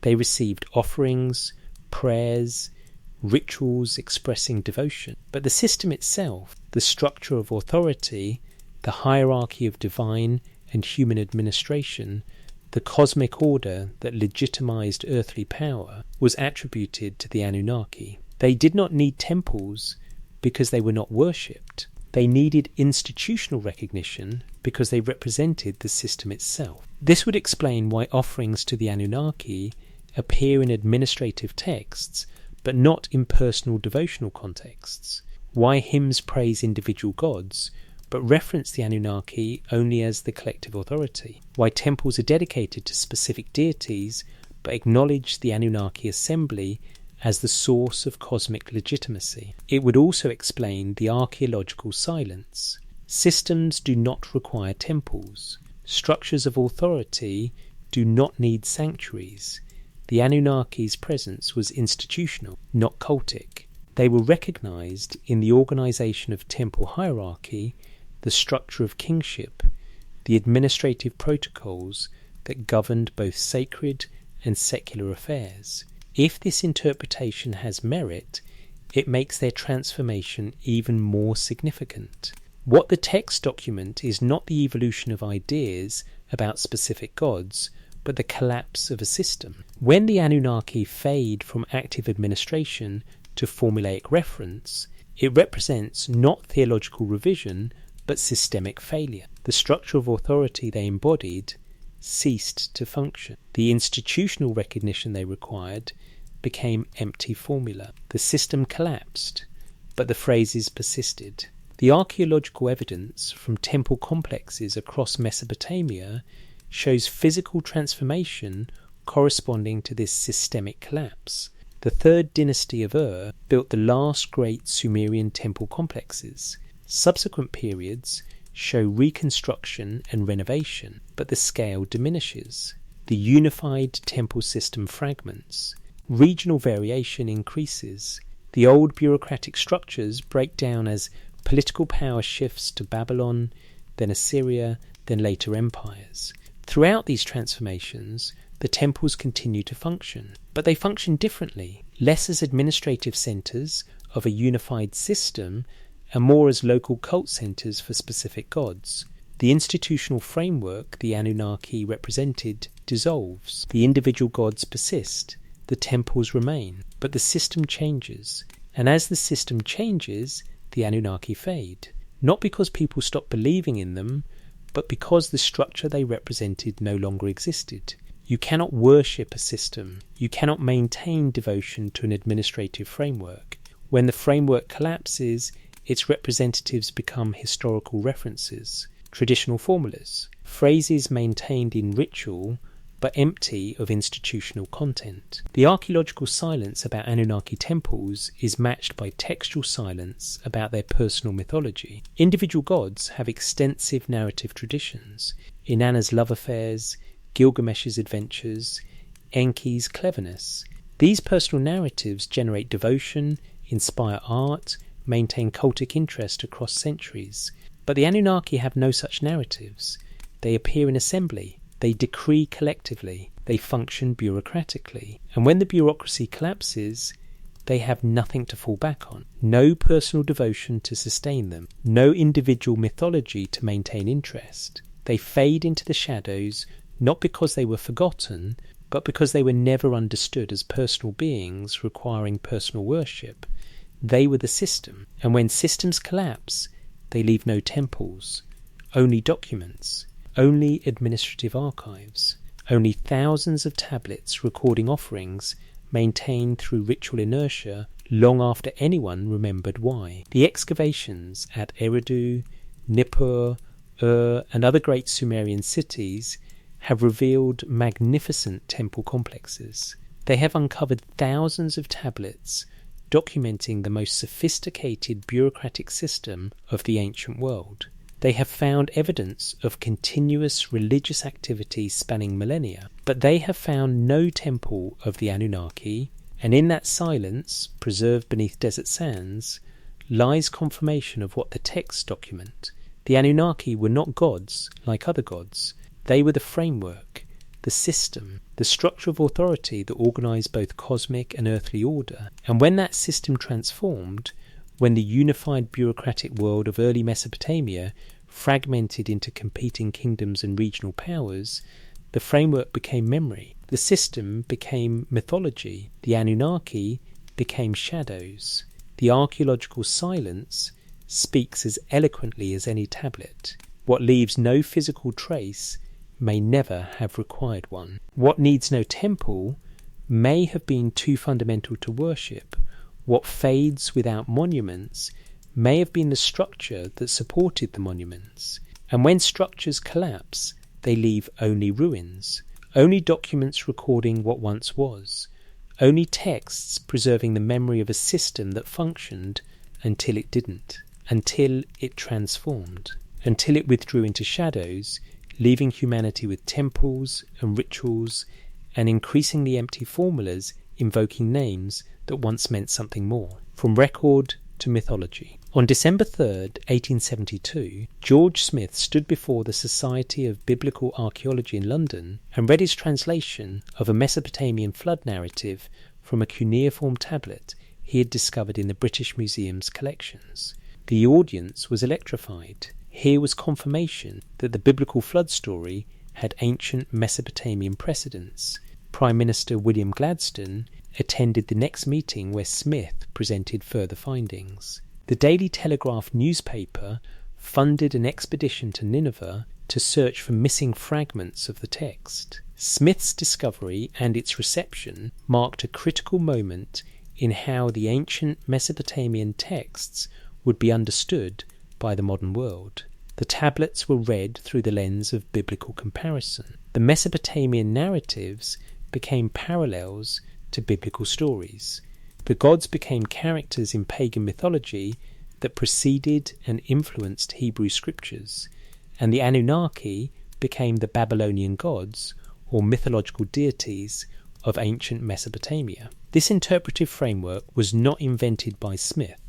It was inherited from centuries of Western classical education that taught ancient Near Eastern religions as primitive polytheism that biblical monotheism superseded. The framework was so deeply embedded that even excellent scholars could not read the texts outside it.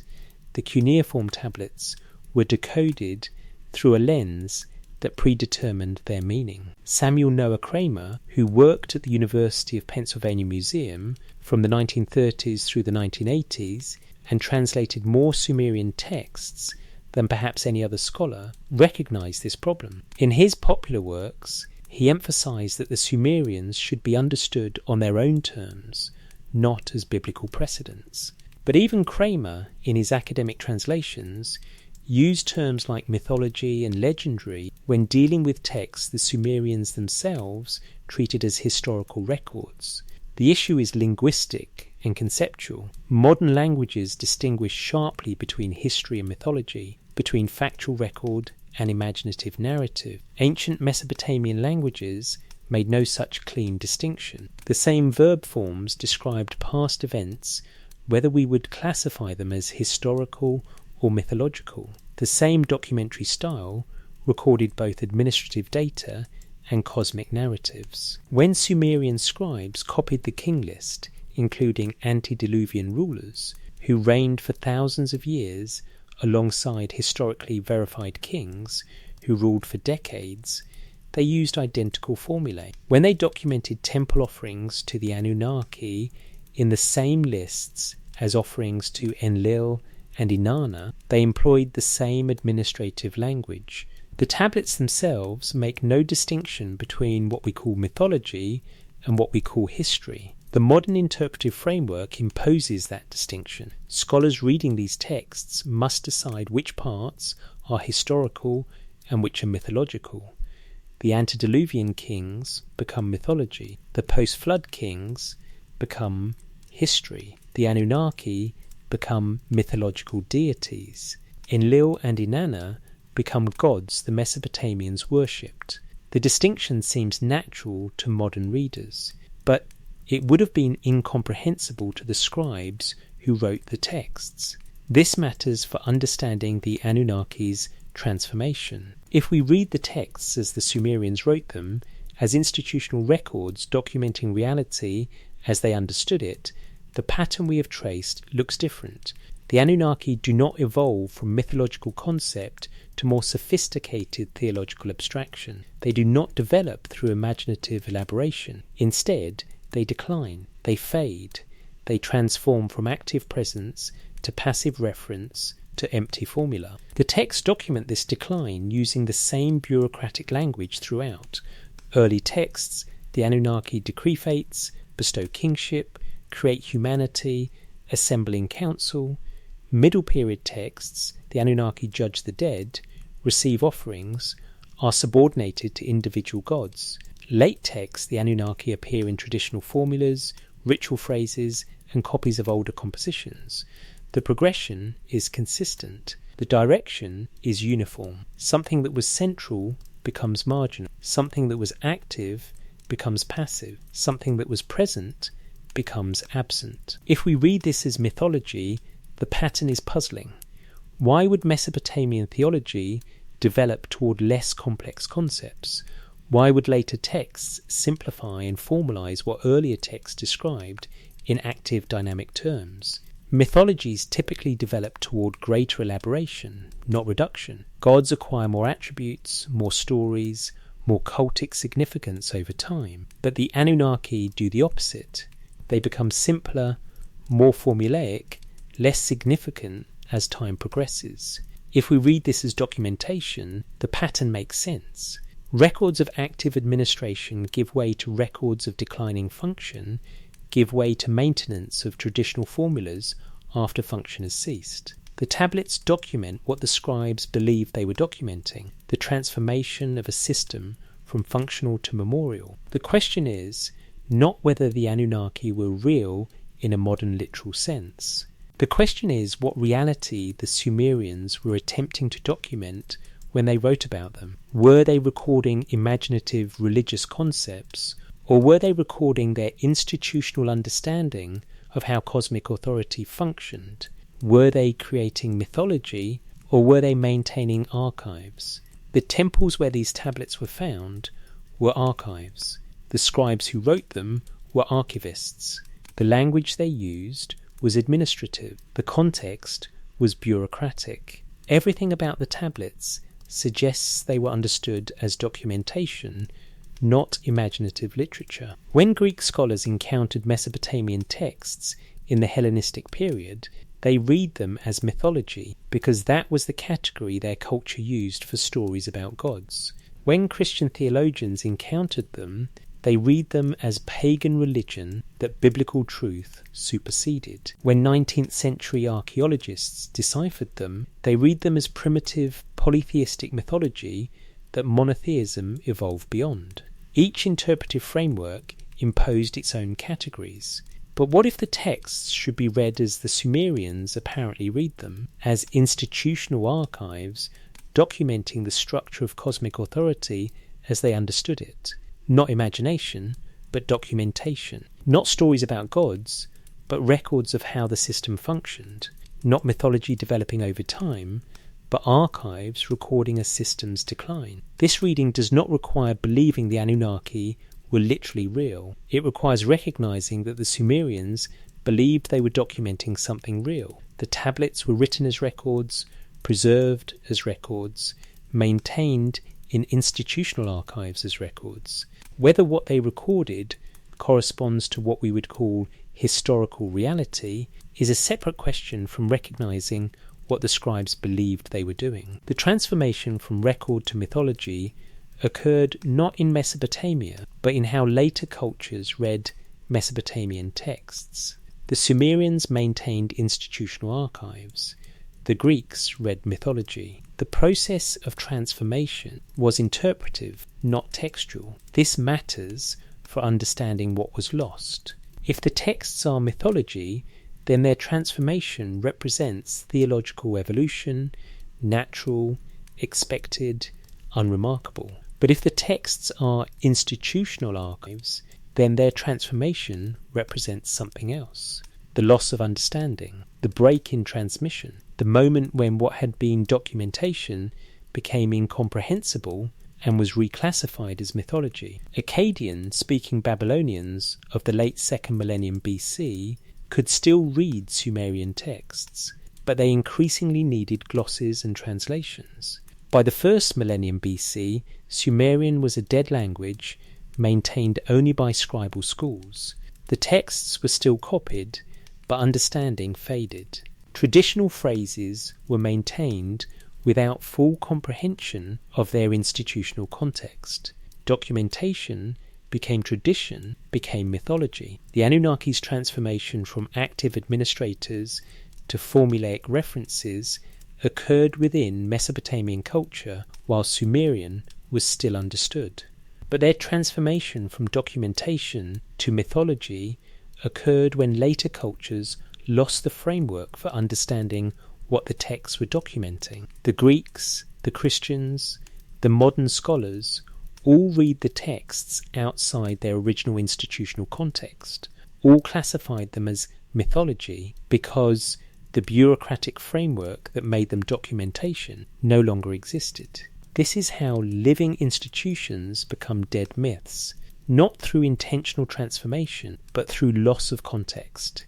The words remain, the texts are preserved, but the meaning shifts because the framework for understanding has dissolved.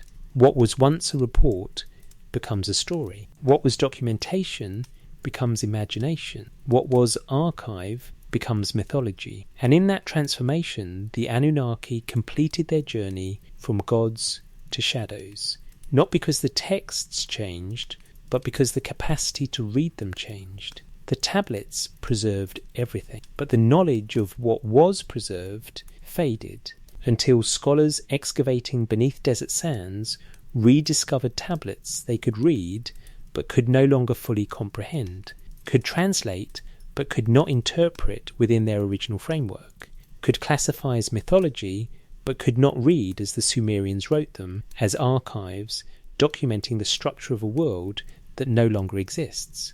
The tablets remain, precisely pressed, carefully preserved. housed in museums across the world. They document every stage of the transformation, from presence to absence, from function to formula, from gods to shadows. The record is complete. What remains unclear is whether we are reading it correctly, whether we have the framework to understand what the Sumerians believed they preserved, whether documentation has become mythology not because it was mythological, but because we have forgotten how to read archives from a world whose institutions dissolved millennia ago. 3 readings of the evidence. The evidence is extensive. Thousands of tablets spanning over 2,000 years from multiple cities, preserved in institutional archives, copied and recopied across centuries. The pattern is consistent. The Anunnaki appear in early texts as active administrators of cosmic order. They fade across time into formulaic references and underworld associations. By the first millennium BC, they persist only in traditional phrases and copies of older compositions. 3 interpretive frameworks can explain this pattern, each supported by credible scholarly work and each internally consistent with the evidence. The question is not which interpretation has evidence. All 3 do. The question is what kind of explanation makes the most sense of the complete pattern. The evolution of religious thought. The mainstream academic interpretation, represented in the work of scholars like Thorkild Jacobsen, Jean Botreau, and more recently Nicola Volpe and other contributors to contemporary Assyriological research, understands the Anunnaki's transformation as natural theological evolution. Religious concepts develop over time. Early Mesopotamian religion was less differentiated, with the Anunnaki representing a collective divine authority. As theology became more sophisticated, individual gods developed distinct personalities and mythologies. The Anunnaki as a collective concept became less useful and was gradually replaced by more specific theological categories. This interpretation fits patterns observed in other religious traditions. Hinduism developed from Vedic worship of natural forces to elaborate personal deities with complex mythologies. Greek religion evolved from Mycenaean palace cults to the classical pantheon. Religious thought typically moves toward greater complexity, more defined categories, more elaborate narratives. The Anunnaki's fade from prominence represents the natural trajectory of theological development. Additionally, this framework explains the political dimensions. As power centralized under Babylon and later Assyria, patron gods of imperial cities needed theological elevation. Marduk's supremacy in the Enuma Elish reflects Babylon's political dominance. The Anunnaki's subordination to Marduk represents theological revision serving political purposes, a pattern repeated throughout religious history when empires require religious justification. The strength of this interpretation is its consistency with broader patterns of religious and political development.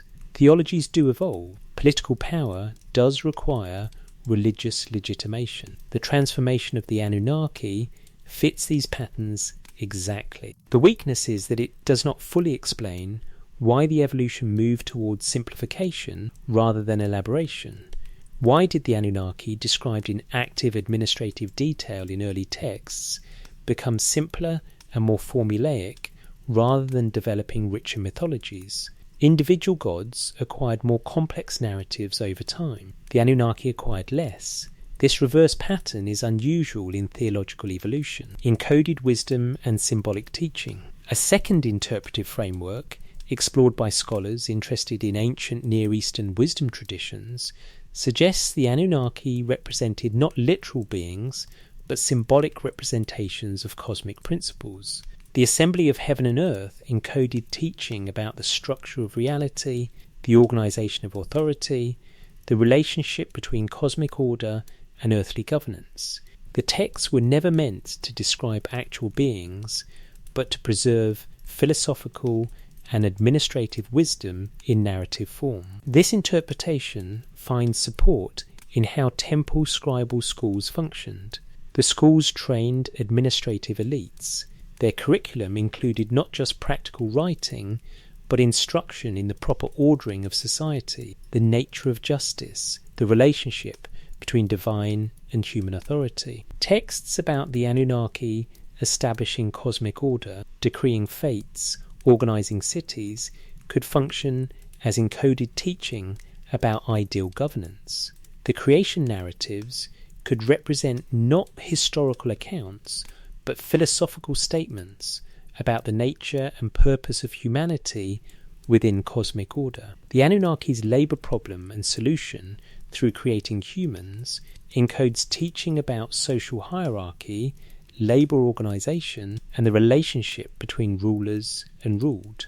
Read symbolically, the texts are not primitive mythology, but sophisticated political philosophy preserved in narrative form. This framework explains why the Anunnaki never had temples. They were never understood as beings requiring worship, but as concepts requiring transmission through education. It explains why their descriptions are administrative rather than mythological.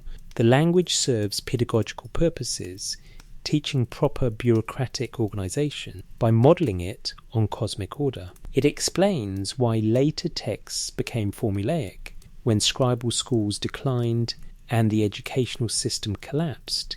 The encoded teachings became incomprehensible, surviving only as traditional phrases. The strength of this interpretation is that it takes seriously the Sumerian sophistication. It does not require reading them as primitive believers in literal cosmic councils, but as careful preservers of philosophical wisdom. The weakness is that it requires reading intent into texts that show no explicit indication of symbolic encoding. The tablets do not frame themselves as allegory or philosophical teaching. They present their content as information about reality, documented with the same precision used for grain allocations and livestock counts. Documentary records of historical pattern. The third interpretive framework reads the texts as the Sumerians apparently wrote them, as institutional documentation of reality as they understood it. This interpretation does not require believing the Anunnaki were literally real in a modern sense. It requires recognizing that the Sumerians believed they were documenting something real, something present in their world that transformed over time. What if the early Mesopotamian civilization functioned within a framework of authority the Sumerians understood as extending beyond human agency? What if their institutional memory preserved understanding of a time when that framework was more direct, more present, more actively engaged in establishing and maintaining order? And what if the tablets document the transformation as that presence receded, that framework attenuated, that system of authority fundamentally changed? The texts themselves provide remarkable consistency. Before the flood, direct administration, active involvement, kings reigning within a system larger than human authority. After the flood, attenuated connection, diminishing presence, growing distance between cosmic order and earthly governance. By the third dynasty of formulaic references to traditions maintained through ritual but increasingly empty of direct engagement. After collapse, memory, tradition, increasingly distant invocation of what had been. This pattern does not describe theological evolution, it describes institutional decline, not the development of religious ideas, but the documentation of a system's transformation from functional to memorial. The tablets record this using bureaucratic language because that was the language of institutional archives. They maintained precision because precision was how institutions preserved information. They documented the pattern because documentation was what archives did. The strength of this interpretation is that it reads the texts as the institutions that produced them apparently intended, as records. It accounts for the bureaucratic language, the archival context, the consistent pattern of decline rather than elaboration. It explains why the transformation is directional, systematic, and documented with the same precision used for all institutional records. The weakness is that it requires taking seriously the possibility that the Sumerians were documenting something that was, in some sense, real, not real in a modern literal sense, but real within the framework of how they understood authority, order, and the structure of their world. This requires intellectual humility about what we can know across millennia about how different cultures experienced and understood reality. What the evidence permits. All three frameworks have scholarly support. All three can account for the textual pattern. The first explains it as natural theological evolution. The second as encoded philosophical wisdom. The third as documentation of institutional transformation. The evidence does not definitively prove any single interpretation. What the evidence does demonstrate is the pattern itself. Something the Sumerians called the Anunnaki was central to their earliest texts and peripheral to their latest. Something that was described with administrative precision in the third millennium became formulaic reference by the second millennium and mythological memory by the first. Something that required institutional maintenance through temple offerings persisted in ritual long after anyone could explain what was being maintained. The tablets document this transformation with remarkable consistency across multiple sites, multiple periods, multiple textual genres. The pattern is not interpretive, it is textual. What we make of that pattern depends on which framework we use to read it. The question is whether we should privilege interpretive frameworks that make ancient texts comprehensible to modern assumptions, or whether we should attempt to read the texts as their authors apparently intended them, as institutional archives documenting reality as they understood it. Neither approach is incorrect, but they lead to different conclusions. If the texts are mythology evolving, they document theological development, interesting for understanding religious history. If the texts are encoded wisdom, they document sophisticated philosophical thinking, impressive for appreciating Sumerian intellectual achievement. If the texts are institutional archives documenting transformation, they document something else, something we may not have adequate framework to fully comprehend, something that requires considering the possibility that the Sumerians knew what they were documenting, even if we do not fully understand what that documentation preserved. The tablets remain in museum collections. The cuneiform is precisely pressed. The texts are carefully translated. The pattern is clearly documented. What remains unclear is which reading comes closest to what the scribes who pressed those wedges believed they were preserving for the future, whether they thought they were creating mythology, encoding wisdom, or maintaining archives recording a transformation they witnessed or remembered. The evidence permits all three readings. What it demands is recognition of the pattern. Something transformed, something faded, something moved from presence to absence, from administration to memory, from gods to shadows. The tablets document every stage. The question is what was being documented, where the shadow falls. The Ashmolean Museum in Oxford maintains strict climate control in its Mesopotamian galleries. The temperature never varies. The humidity remains constant. The lighting is precisely calibrated to prevent any deterioration of the artifacts. Behind reinforced glass, the Weld Blundell prism rests on its custom mounting, rotated periodically so all four sides can be studied, all columns of text visible to researchers and visitors who make the journey to see it. The clay from which it was formed came from the banks of the Euphrates River nearly 4,000 years ago. The scribe who pressed each wedge worked in Larsa, a city that no longer exists, preserving records from a time even he considered ancient. The antediluvian kings, the descent of kingship from heaven, the establishment of the first cities when the cosmic order was young. On a quiet afternoon, standing before this object, You can see the precision of each impression. The scribe's hand was steady, the lines are clean, the columns properly aligned. This was careful work, important work, the preservation of information that mattered.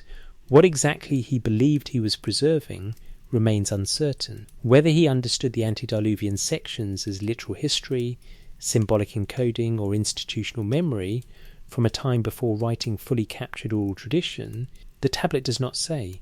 It simply records, lists cities, names kings, documents the pattern. Kingship descended from heaven, the flood swept over, kingship was restored, the direct connection attenuated but persisted, the system changed but continued, and throughout the text, in passages here and in hundreds of other tablets scattered across museum collections worldwide, the Anunnaki appear, active in the earliest sections, present in the administrative language, fading gradually across the centuries, transforming from administrators to judges to subordinates to formulaic references to mythological memory. The pattern is undeniable because the tablets are undeniable. Clay pressed with information, baked by fire or dried by sun, or preserved in the dry Iraqi soil for millennia, excavated, catalogued, translated, published. The evidence is not interpretive, it is material. Thousands of tablets documenting a consistent transformation across 2,000 years of institutional record-keeping. What that transformation represented remains an open question. 3 interpretive frameworks can explain it. Possibly more exist. The evidence permits multiple readings because the evidence is documentary, not explanatory. The tablets record what happened. They do not argue for why it happened. That argument is left to us, looking back across 40 centuries, trying to understand what the scribes believed they were documenting. Perhaps they were preserving theological evolution as religious concepts developed toward greater sophistication. Perhaps they were encoding philosophical wisdom in narrative form. Perhaps they were maintaining institutional archives, documenting a transformation they witnessed or remembered. Or perhaps the reality was some combination, some interaction between these frameworks that would have made perfect sense to someone living within the system, but remains partially opaque to us looking in from outside. What we can say with certainty is that something the Sumerians called the Anunnaki was fundamental to their earliest understanding of how cosmic order related to earthly governance. Something about that relationship transformed over time, and the transformation was systematic, directional, and documented with the same bureaucratic precision the Sumerians used to document everything that mattered to their civilization. Whether the Anunnaki were gods, concepts, encoded teachings, or institutional memory of something more complex than our categories easily capture, they functioned in Sumerian culture as the foundation of authority. Kingship derived legitimacy through them. Temple institutions acknowledged them. Administrative protocols referenced them. The cosmic order depended on them. And across centuries, that foundation transformed. What had been present became absent. What had been active became passive. What had been central became marginal. The tablets document this transformation in exhaustive detail, tablet by tablet, city by city, period by period. The texts do not claim to explain ultimate metaphysical reality. They document what the Sumerians believed was the structure of their world. And that structure, according to their documentation, included something called the Anunnaki that was fundamental in the beginning and peripheral at the end. Something that descended from heaven, that established order, that decreed fates, that created humanity for purpose, and then gradually withdrew into shadows. Whether that withdrawal represented the evolution of religious ideas, or the loss of encoded wisdom, or the documentation of an actual transformation in the Sumerian world, the tablets do not argue. They simply preserve the pattern, and the pattern is complete. Rise documented in the antediluvian texts, active presence in the early historical period, gradual decline through the 3rd millennium, transformation to underworld associations and subordinate status in the second millennium, formulaic persistence in the first millennium, memory in subsequent periods. From gods to shadows, the transformation is documented. What remains uncertain is what reality that transformation reflected, whether it was theological, philosophical, institutional, or something our frameworks do not adequately capture. The clay tablets preserve the pattern with perfect fidelity. What we make of that pattern depends on how willing we are to consider that the Sumerians might have been documenting something we do not fully understand. The shadow falls across the textual record. What casts that shadow, divine beings withdrawing, philosophical concepts evolving, institutional systems transforming, or historical memories fading, remains at the edge of certainty. The evidence is complete. The pattern is clear. The tablets are precise. What they precisely documented continues to generate questions 4,000 years after the scribes pressed their wedges into clay. Perhaps that uncertainty is appropriate. Perhaps some transformations are too complex, too distant, too embedded in worldviews we no longer fully access to be reduced to single explanations. Perhaps the truth is that the Sumerians documented what they witnessed or remembered or understood, and we are left with the documentation, trying to reconstruct the world that made that documentation necessary. The Weld-Blundell prism sits in its climate-controlled case. The cuneiform is still legible. The pattern it records is still evident. The Anunnaki descended. They administered. They transformed. They faded into shadows. The record is complete. What casts those shadows remains an open question, one that invites consideration rather than demands conclusion, one that the tablets preserve but do not answer, one that reminds us that some of the most important things ancient civilizations documented may be precisely those things we have the least framework to fully comprehend. The evidence is there, in museum collections worldwide. Pressed into clay, preserved across millennia, translated into modern languages, published in academic editions, available for anyone willing to examine what the Sumerians believed mattered enough to document with such care. From that evidence, each reader can decide what interpretation makes most sense, whether the transformation of the Anunnaki from gods to shadows represents theological evolution, encoded wisdom, documentary archives, or something more complex. The tablets permit all these readings. They simply present the pattern and leave the interpretation to us. Perhaps that is all any evidence can do. Present what is, preserve what was documented, and trust that somewhere in the careful preservation, in the precise pressing of wedges, in the institutional maintenance of archives across centuries, something true was captured. Something worth preserving, something that continues to generate questions because the pattern it documents does not easily reduce to simple explanations. The Anunnaki rose, they fell, they faded into shadows.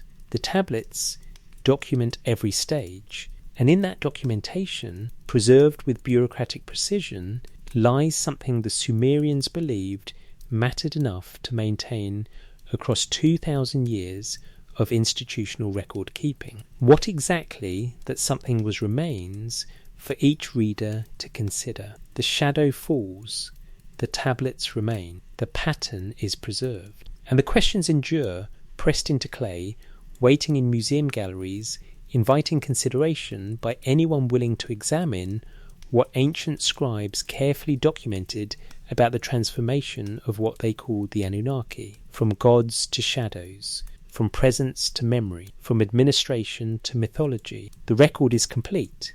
The interpretation remains open. The clay is silent now. The scribes are gone. But their documentation endures, precisely pressed, carefully preserved, patiently waiting for readers willing to consider what the pattern might mean, what transformation was being documented, what the Sumerians believed they were preserving, and what shadows their records cast across the 4,000 years that separate their world from ours.